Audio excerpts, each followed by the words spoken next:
सुप्रभात। आज हम लोग संदेश लेखन के बारे में पढ़ेंगे।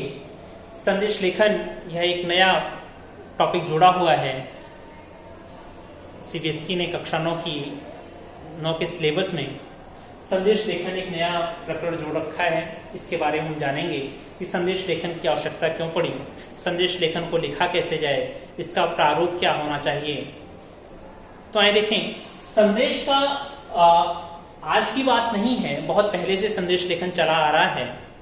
और पहले तो हमने देखा है कि कबूतरों के माध्यम से किस तरीके से एक संदेश को दूसरे तक पहुंचाया जाता था। फिर धीरे धीरे उसका रूप पत्र ने लिया, फोन ने लिया। आज तो व्हाट्सएप का जमाना है कि व्हाट्सएप से जो भी संदेश देना होता है क्षण भर में पूरा प्रसार हो जाता है, फैल जाता है। ठीक है, परंतु कहीं ना कहीं रचनात्मकता उसकी समाप्त होती जा रही थी और इसीलिए सीबीएसई ने रचनात्मकता को उभारने के लिए, बच्चों के अंदर छुपी हुई जो प्रतिभा है उसको उभारने के लिए संदेश लेखन के रूप में एक नया टॉपिक जोड़ा हुआ है। तो आइए देखें किस तरीके से इसे लिखते हैं, इसके भेद कितने होते हैं, कैसे लिखा जाए, क्या क्या सावधानियां हैं, इन सारी चीजों के बारे में चर्चा करते हैं। तो संदेश का अर्थ होता है कि किसी भी बात को, किसी भी जानकारी को दूसरे तक पहुंचाना। संदेश होता है दो प्रकार के होते हैं, औपचारिक और अनौपचारिक। औपचारिक संदेश जो कि कार्यालय में प्रयोग किए जाते हैं, जिस तरीके से हम कह सकते हैं कि किसी विद्यालय में कोई संदेश देना हो प्रधानाचार्य को, या फिर कह सकते हैं कि थानाध्यक्ष कोई संदेश दे रहा है, या हमारे प्रधानमंत्री जी कोई संदेश दे रहे हैं देशवासियों के प्रति, ये सब औपचारिक आएंगे। जबकि अनौपचारिक संदेश में आता है कि हम भाई बंधुओं को कुछ शुभकामनाएं दे रहे हैं, कोई शुभकामना संदेश दे रहे हैं, या फिर कोई ऐसी बातें हैं कि घर में आप उपस्थित नहीं हैं और माता जी को संदेश देना चाह रहे हैं। तो ऐसे जो संदेश हैं औपचारिक संदेश कहलाते हैं। और विभिन्न प्रकार के त्योहारों, पर्वों और विभिन्न प्रकार के दिवसों पर हम शुभकामना संदेश भेजते हैं।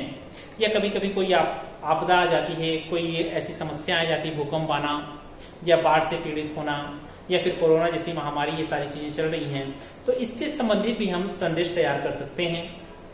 तो संदेश लेखन में क्या क्या चीजें महत्वपूर्ण होती हैं उसके बारे में हम जान लेते हैं।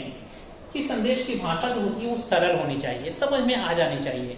ठीक है, ऐसा भी ना हो कि हम अपना प्रभाव जमाने के लिए बहुत क्लिष्ट शब्दों का प्रयोग कर दें, बहुत कठिन शब्दों का प्रयोग कर दें जिसका अर्थ ही ना समझ में आए। ऐसा नहीं करना हमें। संदेश सरल भाषा में हो और ज्यादा से ज्यादा 30 या 40 शब्दों के अंतर्गत ही हम संदेश को समाप्त कर पाए। समय और तिथि संदेश में लिखना आवश्यक होता है, यह हम लिखें। और एक बॉक्स बना दें उसको। संदेश लेखन में क्या करना जरूरी है, हमें बॉक्स बनाना।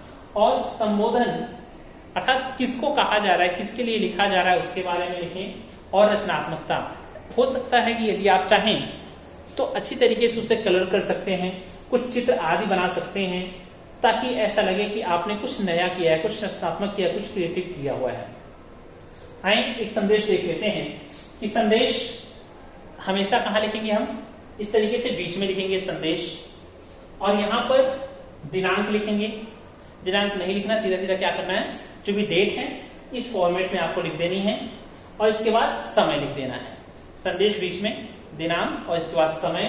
फिर जिसको हम भेज रहे हैं या जिसके बारे में हम सूचना दे रहे हैं या संदेश दे रहे हैं, उसके बारे में लिखना पड़ेगा कि प्रिय विद्यार्थियों, या पूजनीय माताजी, पिताजी, मम्मी, दीदी, ऐसा कुछ भी शब्द जिनको हम लिख रहे हैं वो सब चीजें लिख सकते हैं आप। अब संदेश क्या है, कल हिंदी दिवस है और हिंदी हमारी मातृभाषा है, इसके प्रचार प्रसार हेतु हमें अग्रसर रहना है। और हिंदी भाषी परिवार को मेरी तरफ से हार्दिक शुभकामनाएं। और अंत में अपना नाम लिख सकते हैं या क ख ग लिख सकते हैं। ठीक है, जिस तरीके से प्रश्न पत्र में दिया होगा उस तरीके से आप लिख सकते हैं, या फिर चाहें तो यहाँ पर क ख ग या फिर अपना नाम लिख सकते हैं। इस तरीके से विभिन्न प्रकार के दिवस पे आप अपना संदेश, शुभकामना संदेश दे सकते हैं, जन्मदिन का संदेश दे सकते हैं, या फिर कहें कि कोरोना जैसी महामारी है इससे संबंधित आप संदेश दे सकते हैं। तो आशा करता हूं आपको संदेश लेखन समझ में आया होगा और इसका प्रारूप समझ में आया होगा। धन्यवाद।